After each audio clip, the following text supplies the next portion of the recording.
ఓం శ్రీ శివాయ గురవే నమ. శ్రీ మహాగణాధిపతయ నమ. శ్రీమదాంధ్ర మహాభారతం కవిత్రయ విరచితం హానుశాసనిక పర్వం పంచమాశ్వాసం. కృతికర్త తిక్కన సోమయాజి. అమృతవర్షిణ ధారావాహిక 363వ రోజు తత్వదర్శిని కార్యక్రమానికి ఆధ్యాత్మిక ప్రవాచకులు మీ దీకొండ చంద్రమౌళి రసజ్ఞులను ఆహ్వానిస్తూ, అయ్యా నిన్నటి వరకు మనం అంపశయ్య మీద ఉన్నటువంటి భీష్మ పితామహుడు భీష్మాచార్యులు వారు ధర్మరాజుకు సాక్షాత్తు శ్రీకృష్ణ పరమాత్మ యొక్క సన్నిధిలో వ్యాస, వాల్మీకి, ఋషిగణం వాళ్ళందరూ కూడా ప్రవేశించి ఉండగా ఉత్తరాయణ పుణ్యకాలం ఆసన్నము కాగా జ్ఞానబోధన గావించి ధర్మరాజుకు అంపశయ్య మీద ఉండి తర్వాత ఏమంటున్నాడండి ఆయన? శుద్ధులు చెప్పాడు బాగా ధర్మరాజుకి. ఆపై కృష్ణుడిని వేడుకున్నాడు. కేశవ, నారాయణులు నరనారాయణులు మీరన్నీ ఎరుగుతున్నారు అంటే కృష్ణుడు, అర్జునుడు నారాయణుడు. పాండవుల యొక్క భారం నీదేని అప్పగించాడు. అక్కడ ఉన్నటువంటి వాళ్ళందరికి దగ్గర ఇక ఈ శరీర యాత్ర ముగిసే సమయం ఆసన్నమైందయ్యా, సెలవు అనుగ్రహించమని వేడుకున్నాడు. గంగాపుత్ర, నీవు దోషం లేని వాడివయ్యా, తండ్రికి విధేయుడు కనుకునే మృత్యువు నీ అడుగులకు మడుగులెత్తుతున్నదన్నాడు శ్రీకృష్ణ పరమాత్మ. అనుమతిదే గంగానందన అన్నాడు. నీ తోటి వసువులకు నువ్వు చేరుకోవయ్యా అని ఆశీర్వదించాడు. ఆపై పాండునందనుడు ధృతరాష్ట్రుని తక్కిన వారంతా కూడా అక్కడ వారందరినీ వేడుకున్నాడు. ఏమంటున్నాడు? అయ్యా, ఇక మీరందరూ కూడా నాకు అనుజ్ఞని ఇచ్చారు కదా, అనుజ్ఞాతుండను అయితిని కదా. కౌగిలించుకున్నాడు వాళ్ళంతా కూడా. ఆపై అక్రూరులై, క్రూరత్వం వేడండి, సత్యశీలురై జీవనం సాగించండి అయ్యా.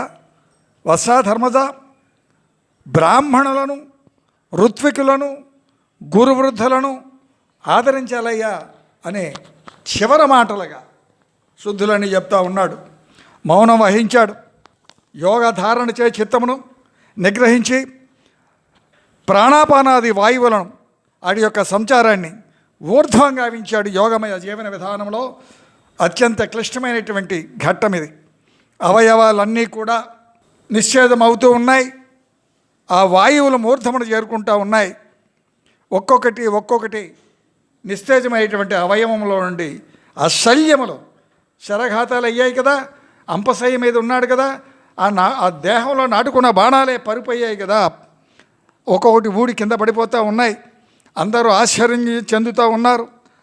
ఆత్మ శిరమును భేదించుకొని అగ్ని కణంబుల వల్ల కనిపిస్తూ మెంటకెగిసి ఆపై అంతర్ధానమయ్యే. శ్రీమద్రమారమణ గోవిందో హరి. పుష్పవర్షం కురిపించారయ్యా దేవగణం. నగరాలు మ్రోగాయి. సిద్ధులు, సాధ్యులు, దేవజాతి వారులు భీష్ముని ఆయన యొక్క త్యాగ నిరతిని శ్లాఘిస్తూ హర్షించారయ్యా. అలా శరీరం విడిచి స్వర్గం చేరారండి భీష్ముడు. గంగా స్నానం గావించారంతా కూడా. ఆ భీష్ముని యొక్క దేహాన్ని ధర్మజుడు, ఆయన యొక్క సోదరులు అందరూ కలిశారు. విదురుడు, యుయుష్యుడు, చందనాదులు కాష్టం పేర్చి చందనం పులిమి పట్టు వస్త్రాలన్నీ కూడా అలంకరించి సామవేద గానంతో అగ్నిని ఆరాధిస్తూ భూరిదానాలు గావిస్తూ భీష్ముని యొక్క దేహానికి తలవైపు కవలలు, పాదాల చెంత ధృతరాష్ట్ర, ధర్మరాజులు పట్టుకొని శవవాహనం పైకి చేర్చారు భీష్ముని యొక్క పార్థివ దేహాన్ని.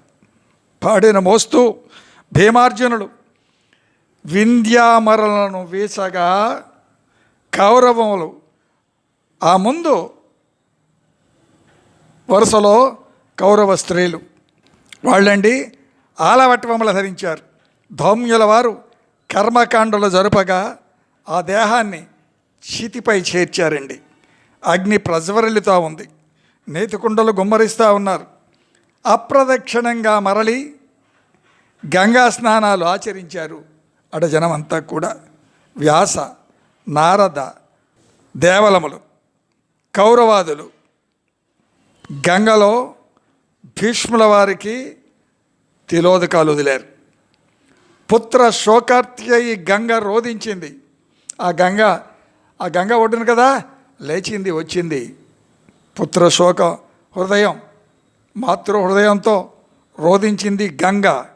జలముల నుండి బయలుపడినటువంటి గంగ కుమారుని యొక్క వైభవములను స్మరిస్తూ గోడున విలపించింది. అంత వ్యాసుల వారు వచ్చి ఆ గంగను శాంతపరిచారు.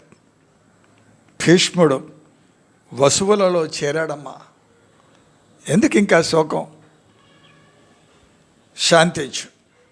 నీకు తెలుసు కదా భీష్ముడి యొక్క జన్మ వృత్తాంతం కన్నది నీవే కదా, కాబట్టి ఎక్కడి నుంచైతే వచ్చాడో అక్కడికే వెళ్ళాలి కదా, వెళ్ళాడమ్మా. ఆపై భాగీరథిచే శ్రీకృష్ణార్జునులు అందరూ కూడా అనుమతి పొంది ఆ గంగామాత దీవెనలను పొంది గంగా నది నుంచి నిర్గమించారు. ఆ గంగా నది తీరం నుంచి వెళ్ళిపోయారు. గంగ అందరినీ జీవించి జలాలలో విలీనరాలు అయిపోయింది. ఇంతటితో భీష్ముని యొక్క చరిత్ర అక్కడతో సంపన్నం అవుతూ ఉంది. భీష్ముని యొక్క వృత్తాంతం జనమేజయునకు వైశంపాయన మహర్షి ఇదంతా కూడా పూసగుచ్చినట్లుగా వివరించారు. చిన్న విశ్లేషణ. గాంగేయుని యొక్క పాత్రను మనం గమనిస్తే అష్టవసువులు మీకు అందరికీ తెలుసు, చాలా వివరంగా చెప్పుకున్నాం, లోగడ విన్నవాళ్ళకు గుర్తుంటుంది. అష్ట వసువులు వశిష్ఠుని యొక్క శాపంతో ఈ వసుధకు దిగి వచ్చారు. గంగాతనయుడై జన్మించారు. అందరూ కూడా వెళ్ళిపోయారు. 8వ వాడు ప్రభాసుడు మాత్రం భీష్ముడిగా గంగాతనయుడిగా మిగిలి ఉన్నాడు. సకల విద్యా పారంగతుడు అవ్వటం, బ్రహ్మచర్య దీక్షను ఉపాసించటం, ఈ శాంతనవుడే భీష్ముడు అవ్వటం చాలా చాలా వివరంగా మనం చెప్పుకున్నాం. మాట నిలుపుకునే ప్రయత్నంగా హస్తినాపుర వాసం, ఆ హస్తినాపుర సింహాసనాన్ని ధర్మరక్షణ గావిస్తూ బాసటగా అండగా దండుగా నిలిచి కాపాడాడు. స్వచ్ఛంద మరణ వరప్రసాది అయ్యాడు. కురుక్షేత్రంలో ధర్మబద్ధంగా తన యొక్క పాత్రను నిర్వహించి 10 రోజులు రణం ఆచరించి ఆపై అంపశయ్యను చేరుకున్నాడు భీష్ముడు. ఉత్తరాయణ పుణ్యకాలం దానికోసం నిరీక్షణ గావించాడు. ధర్మరాజాదులకు ధర్మ సూక్ష్మాలు, వాటి యొక్క మర్మాలు, వాటి యొక్క ఔచిత్యములు, వాటి యొక్క అవసరములు, ఆ పాటించే విధానం, పాటించకపోతే వచ్చే ఇబ్బందులు, పాలనా వ్యవస్థ ఎలా ఉండాలి, చాతుర్వర్ణ వ్యవస్థ యొక్క ఆంతర్యం ఏమిటి, బ్రాహ్మణ్యం క్షాత్రాన్ని ఎలా నిర్దేశిస్తూ ఉంటుంది, అసలు ఈ జీవన హేళ ఎలా సాగించాలి అన్నీ వివరించాడు. సాధువులు, జ్ఞానులు, యోగులు, మహర్షులు సాక్షాత్తు శ్రీకృష్ణు యొక్క సమక్షంలో పాలనారంగ ప్రాముఖ్యతలను, చాతుర్వర్ణ వ్యవస్థల యొక్క మర్మాలను, వాటి యొక్క ప్రామాణికతలను కూడా బోధించి అపర అగ్నివలే వెలుగొందినటువంటి జ్ఞాన శిఖ భీష్ముడు. కురుక్షేత్ర సంగ్రామం బీజంగా కర్ణ, భీష్మ, దుష్ట చతుష్టయ వర్గం, అలాగే పాండవులు ఎవరి పాత్రలను వారు పోషించగా దగ్గరుండి నడిపించినటువంటి శ్రీకృష్ణుడు ఆ కురుక్షేత్రాన్ని, గీతా సారాన్ని అనుగ్రహించి మానవ జీవన విధానాన్ని నిర్దేశించటం గమనార్హం. ఎందుకు వినాలి భారతం? ఇందుట్లో ఉన్నదే ఎక్కడైనా ఉన్నదయ్యా, ఇందుట్లో లేనిది మరెచ్చట లేదని చెప్పడానికి కారణం ఇవన్నీ కూడా సంరంభములే. పాత్రోచిత ఘటనలు, అరిషడ్వర్గ విధానాలు, వాటి యొక్క ఫలాలు నిర్దేశిస్తుంది భారతం. క్షేత్రాన్ని నిర్దేశించేది బ్రాహ్మణ్యమే, క్షాత్రాన్ని నిర్దేశించేది కూడా బ్రాహ్మణ్యమే అంటూ అనేక ధర్మ మర్మాల యొక్క నిలయం భారతం. పాత్రలన్నీ ఉదాత్తములే, వాటి యొక్క ప్రవర్తనలు పాత్రోచిత ధర్మ బద్ధములు. పంచమ వేదం భారతం ఇందున్నదే అంతటా ఇందు లేనిది మరి అచ్చట లేదు అంటుంది ఈ పంచమ వేదం. పూర్ణంగా భారతం వింటే ఎలా జీవించరాదో తెలుస్తుంది, ఆపై ఎలా జీవించాలో బోధపడుతుంది. జీవనం జవసత్వాలతో అలరారుతుంది. ఇదో జగత్పాలనా మండల విన్యాస హేళ. అనుభవించాలి, ఆచరించాలి, ఆపై జీవన ముక్తి ప్రాప్తి కదా. మీకేమి తోస్తుందో? స్వయ విరహిత పూజ్య మంత్రగీతాధిరాజ్య నయన హిమగు సూర్య నైష్టిక క్షేమధుర్య దయత భువన రక్ష దాంతి సంపద్యతాక్ష నియమ నికటవర్తి నిష్కళానందమూర్తి. స్వామి హరిహరనాథ, అహంకార రాహితులు నేను పూజిస్తారయ్యా. నీ సామ్రాజ్యం యొక్క ఆధిపత్యాన్ని వేదాలు కొనియాడుతూ ఉన్నాయి. చంద్ర సూర్యులు నీ ఎడమ కుడి కన్నులు కదా. వైదిక ఆచార్యుల యొక్క యోగక్షేమాలు నీవే కదా. జగద్రక్షక శాంతి దాంతులు అన్నీ నీవే కదా. నియమవ్రత శీలుడితో కదా నీ ఉండేది. అఖండ ఆనంద స్వరూప అని తిక్కన సోమయాజు గారంటే స్వీయ రచన భీష్ముని యొక్క పాత్రను ఉటంకిస్తూ నాతోచిన విధంగా నుతి అంపసయ్యపై యోగపూర్ణ కంపన చిత్త ప్రజ్ఞానిధి. ఏంటండి యోగపూర్ణ అకంపన చిత్త? కంపన అంటే వణుకుతుంది, అకంపనం అంటే నిశ్చలం. అంపసయ్యపై యోగపూర్ణ కంపన చిత్త ప్రజ్ఞానిధి శాంతన ఉండు అపరాచార్యుడై ధర్మపూర్వక వేదమర్మంబులు బలుక అపార సాధకుడై జిజ్ఞాసువు ధర్మరాజట గ్రోలె జ్ఞానామృతంబు అపర పరంధాముడా హరియు త్రేతాగ్నులైరి ప్రతినిధులై వెలింగిరచట. అపర పరంధాముడా హరియు త్రేతాగ్ని ప్రతినిధులై వెలింగిరచట. ఎక్కడ చెప్పాడండి ఆయన? అంపసాయి మీద ఉండి చెప్పాడు. మహామహా ఋషిగణం అంతా ఉందండి. చెప్పుతున్నటువంటి వాడు భీష్మాచార్యులు వారు. ఉన్నదా అంపసయ్య? ఆ పక్కనే ఉన్నదా సాక్షాత్తు శ్రీకృష్ణ పరమాత్మ? వింటున్నది యమ ధర్మరాజు సుతుడు ధర్మరాజు. ఈ ముగ్గురు, ఇటు ధర్మరాజు, అటు కృష్ణ పరమాత్మ, ఇటు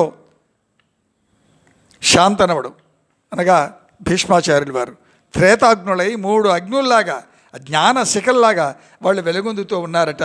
మరి మీకేం దర్శనమిస్తుందో మీరు దర్శింతురు కాదు అయ్యా. ఇది పంచమ వేదం భారతం ఆనుశాసనిక పర్వం పంచమ ఆశ్వాసం సంపన్నం చేసుకున్నాం. మిగతా విషయం తిక్కన సోమయాజి విరచితం సంపన్నమైపోయింది. మిగతా విషయం రేపు ముచ్చరించుకుందాం. శ్వాస ప్రజాభ్య పరిపాలయంతాం న్యాయేన మార్గేణ మహిన్మహిష గోబ్రాహ్మణేభ్య స్వమస్తు నిత్యం లోకా సమస్త సుఖినో భవంతు. ఏత సర్వం శ్రీ సీతారామచంద్రచరణారవిందార్పణమస్తు. ఓం శాంతి శాంతి శాంతి. అయ్యా శివాజీగాసిన వెంకట రామనారాయణులకు సమర్పించబడుతున్న ఈ కార్యక్రమాన్ని మనవి ఆదరించే ప్రార్థన బ్లూటిక్లు ఇచ్చి మాయ చేయకండి. వినటం యోగం, యోగం పండిన వారు మాత్రమే వింటారు. సాటి హైందవునిగా మిమ్మల్ని అభ్యర్థించడం నా ధర్మం కనుక మిమ్మల్ని ప్రార్థిస్తూ ఉన్నాను. శ్రీరామ ఛానల్లో మీ యొక్క అమూల్యమైనటువంటి అభిప్రాయాలని సమర్పించే ప్రార్థన. గడప లోపట కులం, గడప దాటితే హిందువులం. హిందువుగా జీవించో, హిందువునని గర్వించో. సీతారాం.